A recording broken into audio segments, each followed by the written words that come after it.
Hello, I'm Paul Peterson.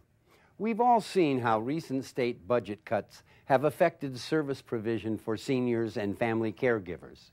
And it seems that the spending cuts and program elimination are not over yet. So just how are we going to continue to provide for an ever-growing number of seniors with seemingly ever-decreasing resources? Our guests today are at the forefront of community-based program development and provision. And we are going to be discussing what the future holds for senior services. Please stay tuned for Aging in LA.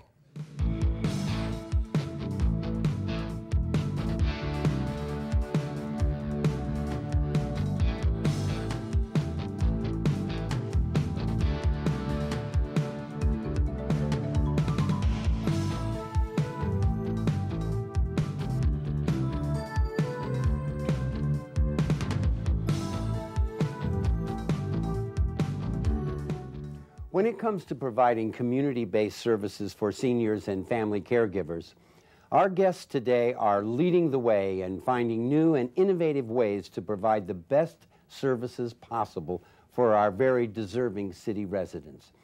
I'm delighted to welcome our good friend Laura Trejo, General Manager of the Los Angeles Department of Aging, Dr. Marie Torres, Senior Vice President of Government Relations at Ultimate Health Services, a provider of Healthcare and Human Services, and Rigo Saborio, Executive Director of St. Barnabas' Senior Services, serving a large number of mid-city residents. Welcome to you all. Laura, I'm going to start with you, right into the frying pan. Yes.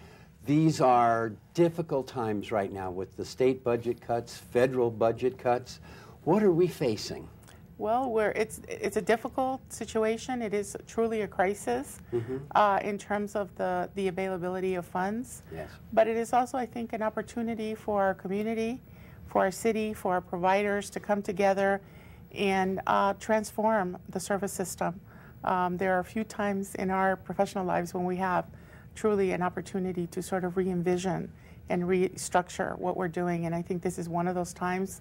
So we're trying to find the positive opportunities for change within this very difficult crisis. Right. It's not going to do us a lot of good to moan and groan and say, why me? Because the fact is, we have a growing community of seniors that need services, and we are really called upon to be as innovative and creative as we can possibly be and open the doors to new ideas if need be. Ideas, partnerships, stakeholders that maybe in the past were very quiet and sort of in a corner are now stepping forward and saying, how can I be of use?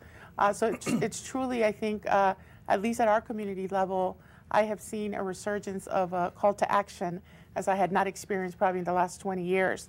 So I know that our community is embracing not only the needs of the community that are being created as a result of the budget cuts, but also are embracing the opportunity to re-envision our service system and to create those supportive structures for clients. We're working with philanthropy, universities, healthcare providers, social service providers.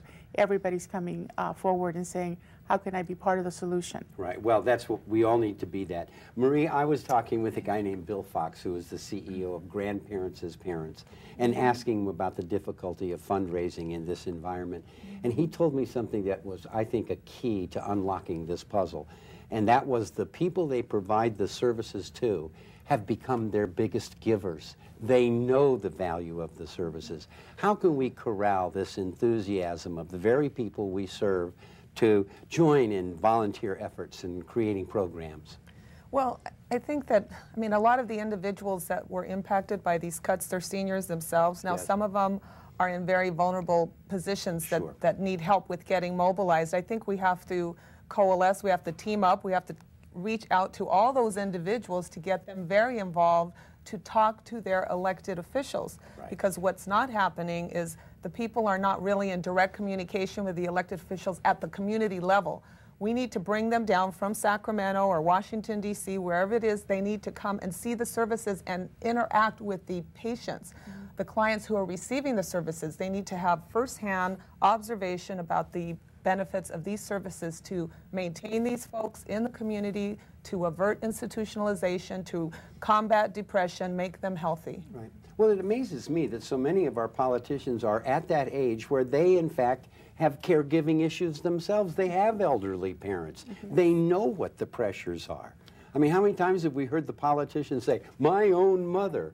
But sometimes what happens is that a caregiver may not know who to call yet until they're in crisis. Right. And so these individuals may have parents and elderly relatives, but they may not be at that breaking point yet. Yes. And so what we want to do is we want to be proactive, and we need to have an education campaign to our elected and public officials and to the community and mainstream America to get them to learn about what all these services mean, not at the point of crisis, but to look at it now in a preventive mode. Right. Well, that's what the forebrain is for. We're supposed to plan ahead here. And these figures have been growing, and it's compelling evidence that if we don't solve it now, we may lose our grip on it.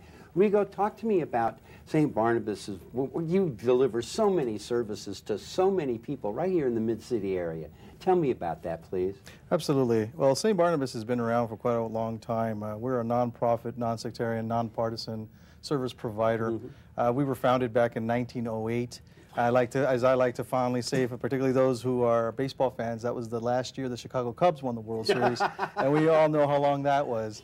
And so we've been around for about 101 years, and our mission is to provide and promote a continuum of services that empower a diverse community of older adults so that they can live well, they can feel well, and they can age well. And quite frankly, you know, it's really our major objective is that folks can age in place in their preferred setting, which is the community. Of course. But you provide a hub of a wide variety of services. I mean, in a little while we'll be looking at some of those services, but it's everything from medical help, transportation help, and more. Absolutely. Yeah, our core services that we offer are social case management. We also have nutrition, which offers congregate meal sites. We have a total of 6 sites. In addition, we do home-delivered meals. We also offer transportation, and we have daycare services. We have an adult day health care facility, which is the S. Mark Taper Foundation Adult Day Health Care Center. And we're very proud that we just been awarded a contract by the city to provide adult day program as well. So we're really excited about that in October. Let me also add that in addition to these core services, we also have I would say, a nationally renowned cyber cafe. Which is a location where seniors can come in, grab a cup of coffee, a pastry, and then get comfortable and either one, socialize with their peers, or they can sit at a computer where they can have access to online services. We also have 2 medical clinics on site that we actually lease out to physicians so that we can have medical services on site. And we also provide English as a second language and payee rep. So there's a slew of other programs that we have that support the core services that we offer at St. Barnabas. Now, in this current environment and economics, it comes down to dollars and cents. Are you feeling pressed on all sides? Is it a difficult environment? Oh, absolutely. I mean, quite frankly, we're being asked to do more with less. Sure. And, of course, it's no surprise, just given the demographic shift and the baby boom, baby boomer boom. And so, honestly, it's really unfortunate that we are facing and going through these cuts at this time, particularly in this time of recession, because those who most need it among our older adults, at-risk individuals are really now facing not only cuts in their programs, but full elimination, which puts them at greater risk, particularly in this. And so, can lead to homelessness, higher degrees of health issues. Right. Even looking in the long run, even greater expense than absolutely. This is where that ounce of prevention works every time. Absolutely. Well, the nursing home institutionalization, when you think about the proposal to eliminate adult day health care centers that we were faced with, that would have resulted in 37,000 beneficiaries, many of them ending up in nursing homes. Right. And that's not where people want to be. They want to reside in the community or at home in an independent setting. And study after study shows that the longer you can keep someone in their home, the less expense to the state. Now, Laura, at the Department of Aging, are you busily identifying best practices, those programs that are really working and turning out a worthy outcome? We've been doing that for several years. We are very much at the forefront, I think, as a Department of Aging in the nation, looking at what is called evidence-based practice. That means that it's research-demonstrated interventions that actually have the outcomes that you expect on that older adult population. Right. And we actually were one of the first departments of aging in the country awarded federal dollars to test the implementation of evidence-based programs locally. And we have now developed, I think, a very good partnership of community-based providers who have engaged with us in implementing those programs in their local multi-purpose senior centers and other locations. So we are very proud of the work that we've been doing because at the end of the day, I think one of the things that those of us who work on behalf of older people have to demonstrate to funders, policymakers, is that what we do matters in the lives of older people, and that we can demonstrate that through metrics, through evaluation components that we've done of our programs, that they are successful, that our money is well spent to get the outcomes that we want to achieve. And so I think that that's one of the things that's also important for those of us in working with the older adult population, is that we do have that data that we can present. And it's really an unprecedented time in our history. As Dr. Torres said, the word of elimination of entire programs was one that we've been coping with for the last 12 months. Right. It was not to curtail our programs, it's for them to disappear. Outright disappear. Right. And that's been incredibly difficult because I had not experienced that, and I've been doing this for over 20 years to experience that level of loss of funding in our basic services, providing support for seniors in our community. So these are very difficult times, but we are also, I think, probably better prepared than we've ever been to actually demonstrate the effectiveness of our services. Well, to be open to new ideas and the potential for cost saving and efficiency by integrating so many of these services. Certainly we can lower the overhead, if you will, and get back down to real hands-on delivery of services. Can I mention about one of the evidence-based practice programs that we have at Altamed, who is a nonprofit founded in 1969, and we provide primary medical care and a whole gamut of from pediatric to geriatric care, including adult day health care programs. And one of the programs that's nationally known, and there's 5 in the state of California, it's called a Program of All-Inclusive Care for the Elderly, PACE. Right. And that program is one of the most comprehensive models that integrates the primary care, medical care model, brings in the adult day health care services, the in-home service piece. Someone can go into the program and they get all of their services coordinated by a multidisciplinary team, and they have the physician there who's part of the team with nurses, dietitians, physical therapists, social workers. All of those professionals are speaking daily, meeting daily about the participant in terms of what they need, with the goal of keeping them at home. And it's been studied. Research shows it's very cost effective. Exactly, and that's a key point. Now, one of the major components, the unsung heroes in all of this, are our caregivers, family members, sometimes quite young, who have put their lives on hold to provide care for an aging loved one. Rigo, do you have support services for caregivers as well? Absolutely, we provide services. I mean, we recognize that you know, to be a caregiver, you go through tremendous stress, both emotionally, financially, and there are many hardships that go with that. So we are there to provide support groups at our Adult Day Healthcare Center, as well as at our main site. And we help, we provide techniques for our caregivers to be able to cope with their situation. Right.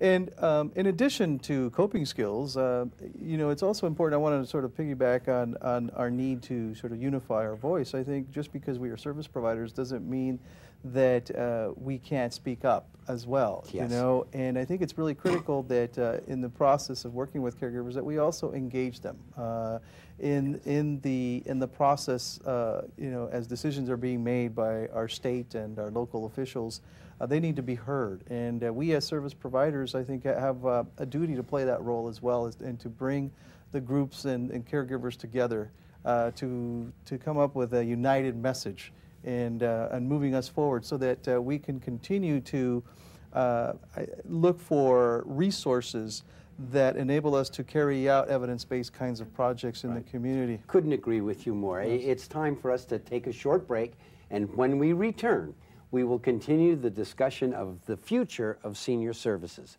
Please stay tuned. We'll be right back. Just a minute.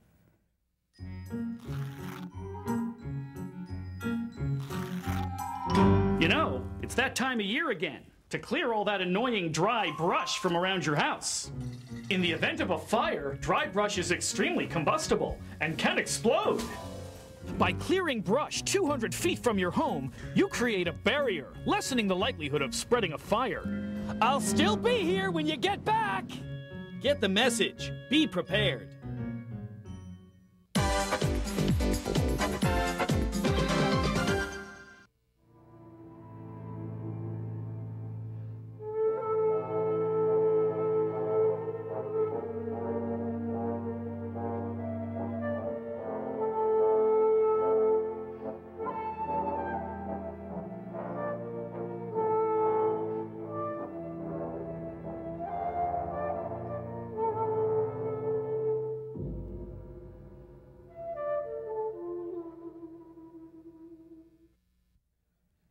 Welcome back to Aging in LA.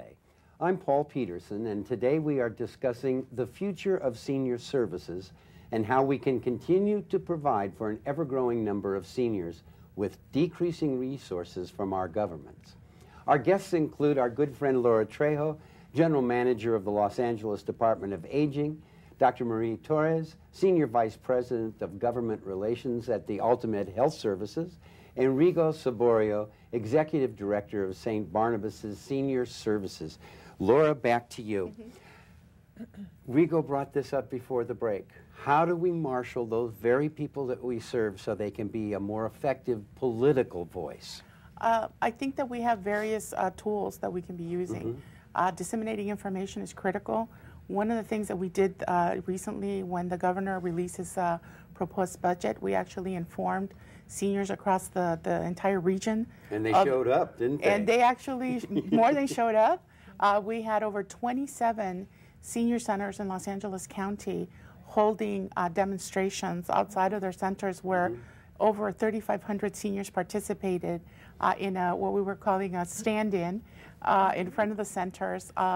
We were really pleasantly surprised at the level of willingness of older adults to be engaged in protecting the services that they were utilizing and that they need or that they anticipate needing in the future. Right. Their stories were very, very eloquent and I think very much to the point that this is what keeps them at home, it keeps them independent. Right. So we've begun to really look at older adults themselves. We need their voices, yes. We need their families, and we saw the tremendous outpouring of support, and so that gives us, I think, the impetus to continue to develop those opportunities for the community to be involved themselves. And so right. We're very proud of sort of the direction we're heading and trying to educate the public about the impact that these cuts will have on their lives. Right, exactly, and nobody gets to sit this one out. No. There is no place in our society, top to bottom, no matter where you live, correct. Where you're going to escape the consequences of these kind of budgetary cuts on people we care about, yes. Who work their whole lives with the expectation, and I think it's a reasonable expectation, of having someone to care for them. Correct. Right. We know this. Yes. Paul, can I just mention, because of course we were we had several of our centers do the stand-ins, but right. We also, one of the techniques that we used with our seniors at our various adult day health care and care management programs is that we mobilized them we would provide transportation and we would just show up to the office of the elected official. No appointments. Okay. No, they loved it. They loved it. We would go in there full force, 8 to 10 at a time maybe, right.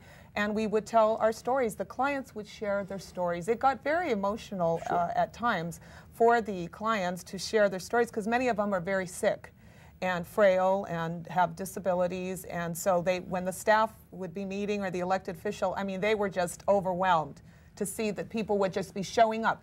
Every hour, every couple of hours, we had another group go in. And I think that was very effective. That's very effective, and it is also true that many of our seniors kind of cut their adult teeth on political action. Yes. And this is not something we get to give away. But we're going to take another little break here because, Rigo, you brought along some tape for us to see some of the services so we all know what we're talking about. And Aging in LA recently took a tour of the St. Barnabas Senior Services. And Rigo, please be our tour guide as we look inside your community. Absolutely. This is our reception area of our building that we moved into in 1987. These are photographs of our staff who are multilingual and multicultural, reflecting the community that we serve. We speak over 8 languages, wow. The major languages being Korean, Spanish, Cantonese, Mandarin, Vietnamese, and very dedicated staff. This is our atrium area. We like to sort of give a home feel to our center. So as people walk in, as you can see, there's magazines and areas and sofas where folks can lounge around, and so that it's a home away from home. And also there's opportunities for our home theater. We show movies every 3 days or 3 times a week. In addition, this is the Cyber Cafe that I was mentioning to you. As you can see, there are tables there set up so people can engage. This is one of our nutrition sites at our main building. As I mentioned, we have 6 nutrition sites, congregate meal sites, and here's one of them at our main building. We serve about 80 meals a day at that location, over 350 meals per day on all sites combined. Very nutritious meal. Of course, there are standards that we have to meet in terms of the daily requirements and so on and so forth. Sure. This is where we prep our meals, and you can see we work also with Title V programs, and we hire the Title V volunteers to work with our nutrition program. Here's the upstairs of our building, and we use this particular area, open space, to provide Tai Chi classes, exercise classes, fall prevention class. And these offices that you're looking at here are sort of a reflection, obviously, of the staff of the various cultural backgrounds, but they're also there to provide case management, social services. Here's the transportation. And here's one of our physicians that leases one of our space that provides medical attention to our clients once a week. And this is a shot here of our S. Mark Taper Foundation Adult Day Healthcare Center. We're very proud of this center. This building was completed in 2003. Again, we have a very diverse service staff speaking many languages on site, again reflective of the population that we serve. And here, as you can see, there's quite a bit of activities. There's occupational therapy, physical therapy. We also have a gardening area in the back as part of the occupational therapy. And here's one of our social workers working with one of our clients. And here's a quiet room area as well. Again, the whole idea here is to try to set it up so that it's a home away from home, that home feeling, so that the folks there who primarily have cognitive impairment that we serve in the site, feel that they are at home. Right. Wow, it's really amazing. What's the mix of staff, of paid staff, volunteer staff?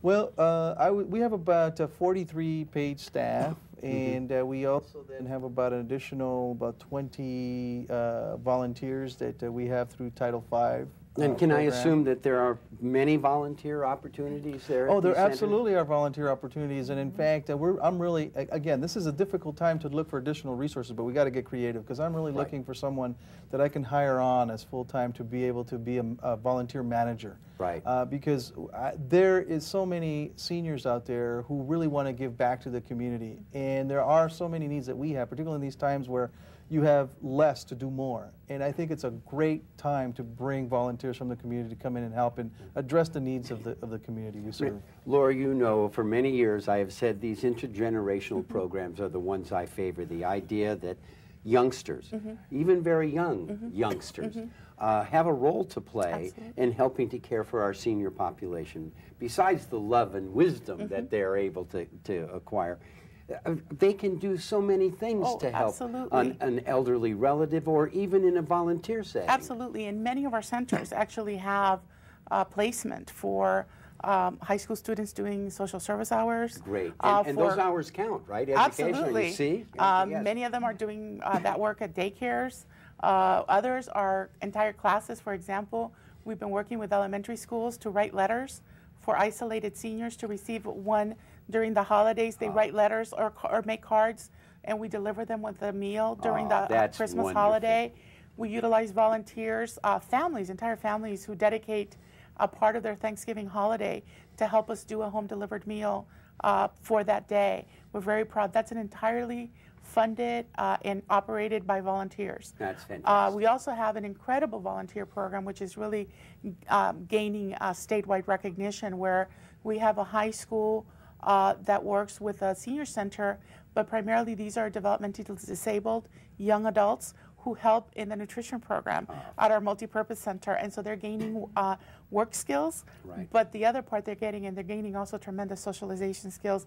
The seniors loved having these young people, you know, really trying to be of help to them. And it just is an incredible sight to see. Well, one of the things, and I'm sure, Marie, you'll agree with me, is to end this isolation. These are not pockets of special needs people. These are our moms and our dads and our aunts and our uncles, and we need to include them. But they're well, we all grew up with our grandparents around, and so it's very, very comfortable, it's natural, and that's what we need. But I wanted to make a comment on the volunteer aspect of involving youth in some of the settings. Please. Yes, we're up against workforce development, future physicians, nurses, social workers, rehab therapists. That's what we need. I got you. Well, I'm sorry that our time is up for today's edition of Aging in LA. Important conversations.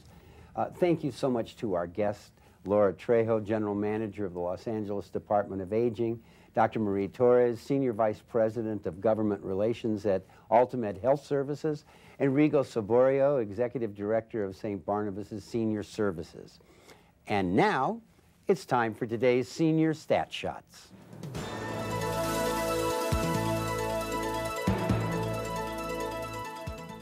The U.S. Census Bureau has released data that highlight the staggering boom in the senior citizen population in the nation and the world. In the U.S., the senior citizen population appears to be headed to a 40% increase in the next 5 years due to the flooding of the senior ranks by baby boomers. The world's 65 and older population is projected to triple by mid-century, from 516 million folks in 2009 to 1.5 billion in 2050. In contrast, the world population under 15 is expected to increase by only 6% during the same period, from 1.83 billion to 1.93 billion. At this time, less than 8% of the world's population is 65 and older. But by 2030, the world's population of seniors is expected to reach 12%, and by 2050, that share is expected to grow to 16%. And that's today's Senior Stat Shot.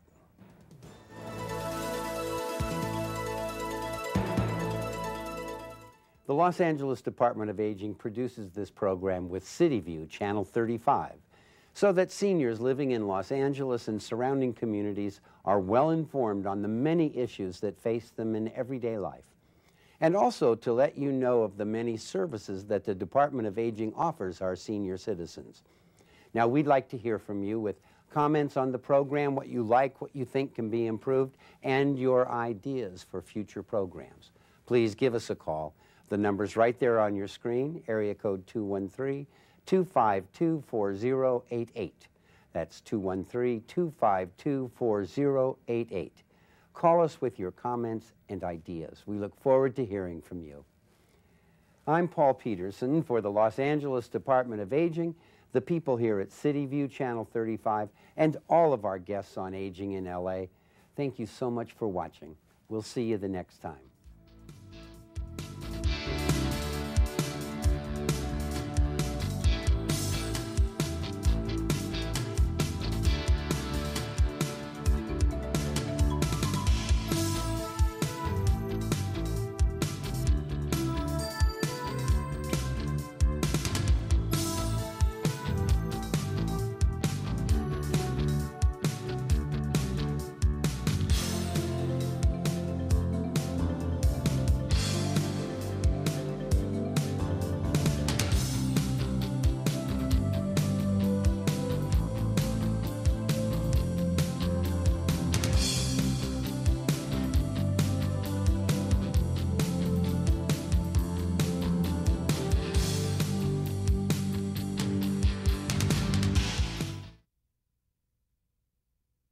Like daycare programs? Yeah. Well, because